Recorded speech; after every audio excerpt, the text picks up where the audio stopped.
Hey everybody, we're going to jump on here on Facebook for a few minutes and talk about the concepts of health and disease, and try to give a natural health perspective that I hope is valuable to some of you. And I think that if you look at any aspect of life, people that get certain results have a certain way of thinking, and that way of thinking or perceiving or their paradigm with things end up kind of driving then their behaviors, which then produces their results. And if you just take a simple example of, let's say somebody is very physically fit, they probably have a certain way of thinking about their health or their fitness that leads them to say, well, what can I do to become fit? What can I do to become strong, healthy, have a good body weight? And so then they take actions that's consistent with that outcome, consistent with their way of thinking. Whereas if somebody, let's say they're not physically fit, they're maybe they struggle with weight, or they struggle with their health or their endurance, or whatever the scenario is, there's probably a certain way they think about that. Maybe they have certain things with their self-image, or they're kind of wondering why they are the way they are and trying to rationalize that. Maybe they think there are certain things that they can't do or can't have because for whatever reason, that's the way their family is, or that's the way, there's some blockage to that, right? So there's some way that they have of thinking that then there's all kinds of possibilities maybe for them, but they don't necessarily do those possibilities, and so they get a certain outcome. And so I want to take this kind of concept of how we think about things and put it in the health context right now. And so here's an analogy that's been really helpful to me. And this is non-specific, but it's something that has been, it gives you a picture, it gives you an idea that everybody can get, everybody can understand. A little kid can understand it. And then you can start to kind of put your current life situation into that picture, and I hope it's valuable to you. So the analogy is very simple. There's darkness and there's light. And we both recognize those states. We recognize what we would call light, and we recognize darkness. But which one is something and which one is nothing? Which thing is real and which thing is the absence of something? And I think we'd have to come to the conclusion that light is real. It's energy. It's something. And darkness is really the absence of light. It's the absence of something. So if I told you to go bottle up some darkness and bring it, but show me what darkness is.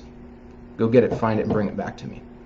And maybe you go into a dark room and you take a jar with you, and it's very dark, and so the jar is dark, and so you close the lid and you think you bottled up some darkness, and then you bring it back to me, or as soon as you get into the light, the darkness isn't there anymore, right?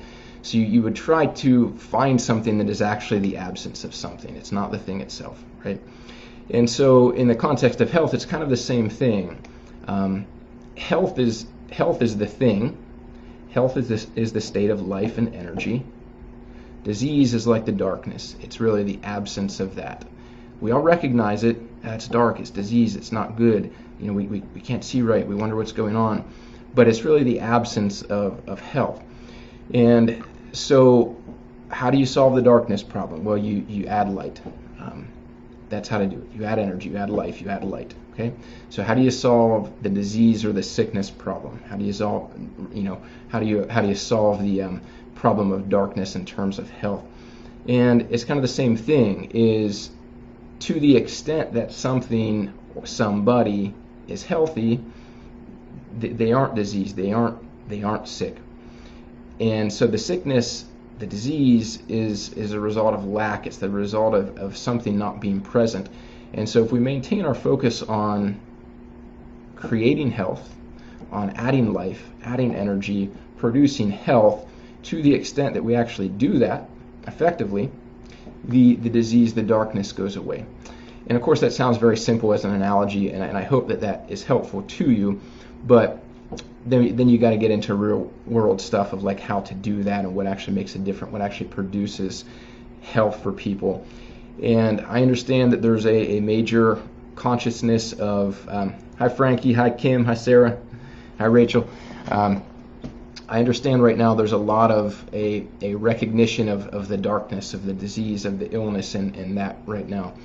And my message for people, and you can take or leave the message, is that we're going to be more productive for ourselves and for our families if instead of just like focusing on disease, darkness, and fear, which does not produce the counter to that, is let's try to focus on health. Well, what can we actually do to maintain health, to produce health, to maintain our energy, to maintain our resilience, and those kind of things. So I want to talk just for a moment here about what I call the 5 factors of health.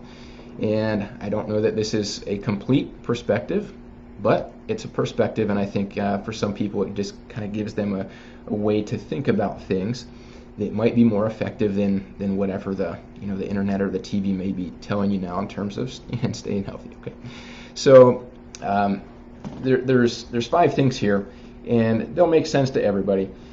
So one is what we eat. Or first, let's talk about eat, move, and think.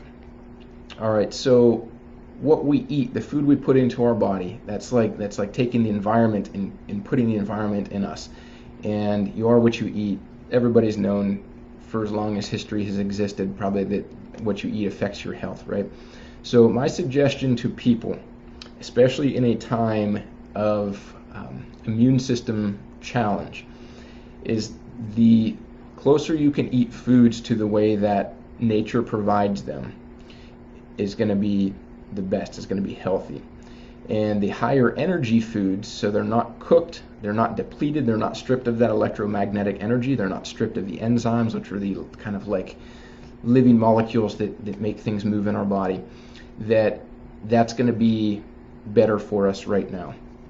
And to give you a very specific and actionable example, let's take something like a genetically modified food.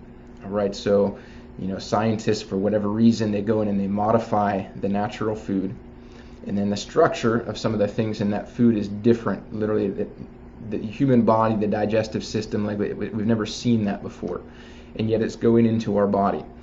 And then the body essentially sees that as something foreign, and so it has to call in the immune system to deal with that thing. It's a foreign substance that really shouldn't be there in terms of nature and food.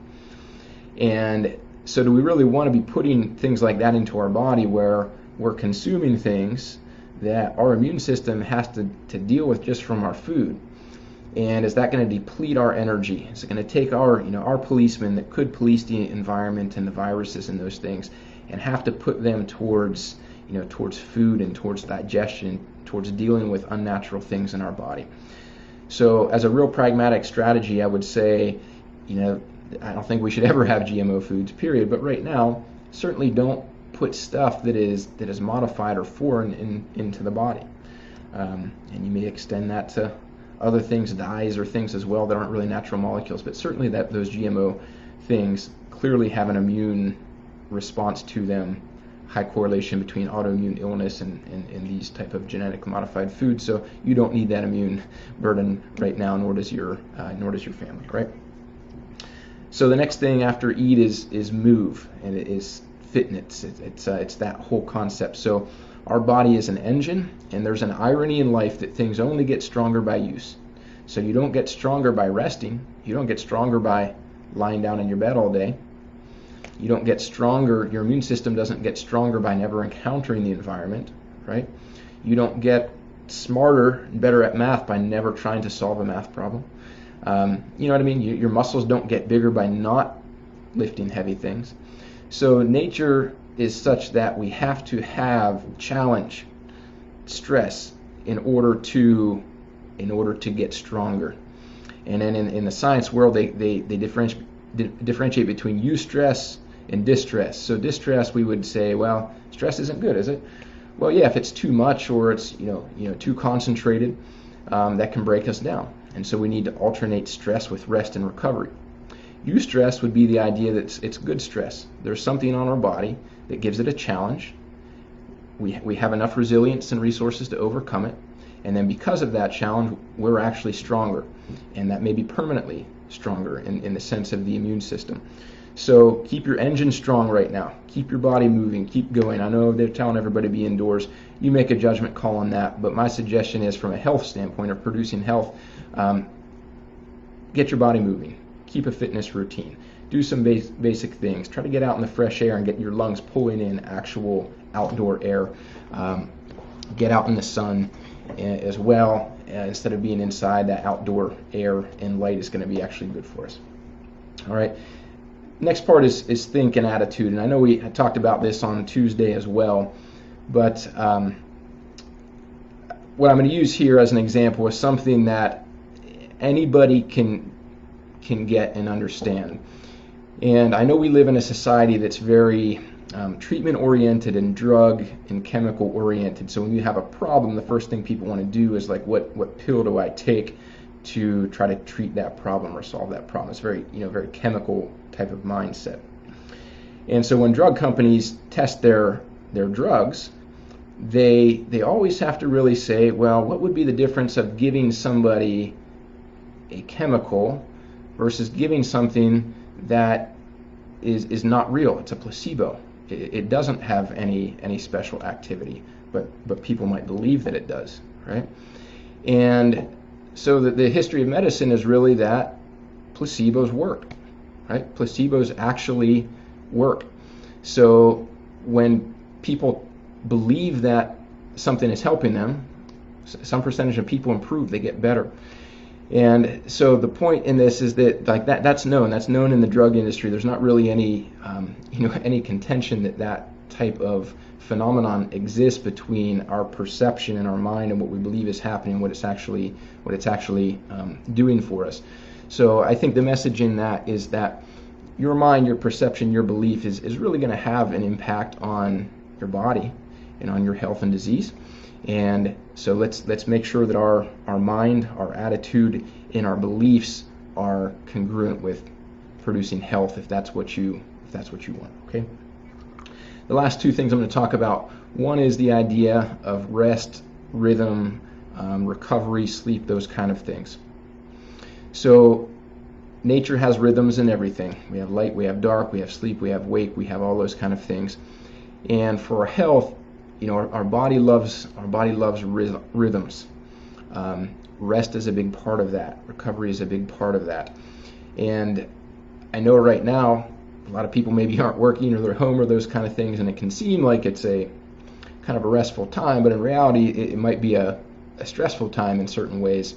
So I think an element of this concept of rest is certainly sleep and whatnot, but I think it's also almost that that mental rest, which you may call meditation or silence or quiet or something like that, to try to be able to have a time of scheduled rhythmic rest, to get out of the reaction and fear and noise mode, and to be able to have some peace, some quiet.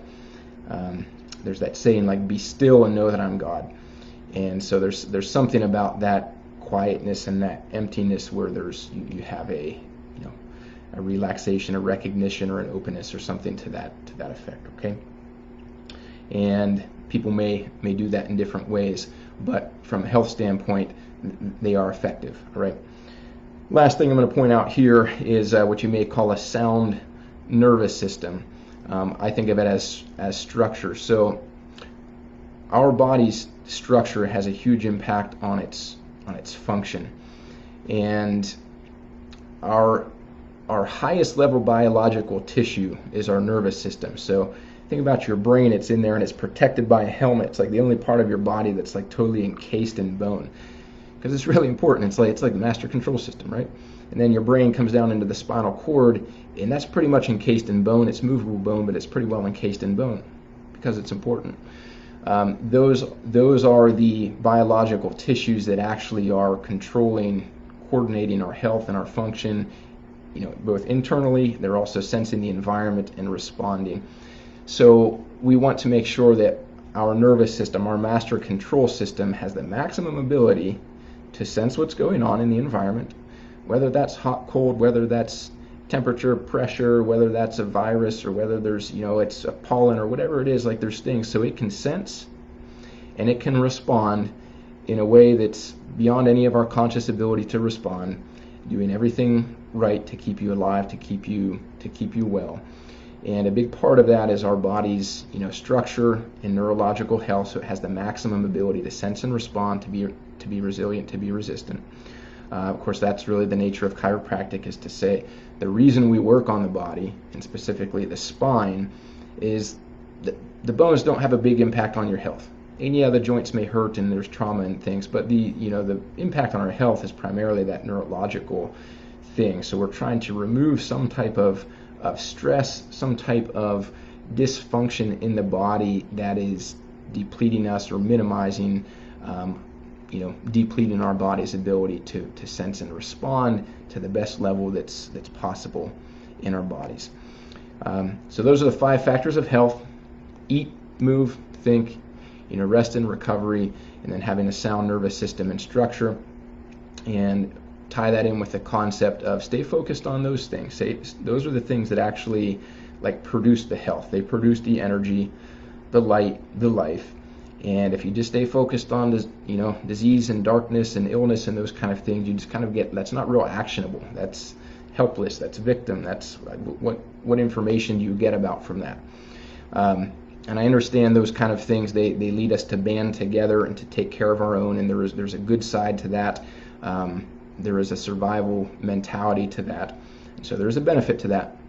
But if we want to have health, let's stay health focused on the things we can do for ourselves, for our families, for our loved ones, to actually stay strong and healthy. So hope this was helpful to you. Thanks some folks for watching. Alec, I see you on there. I don't know if you're still there or not, but thanks for jumping on there, man.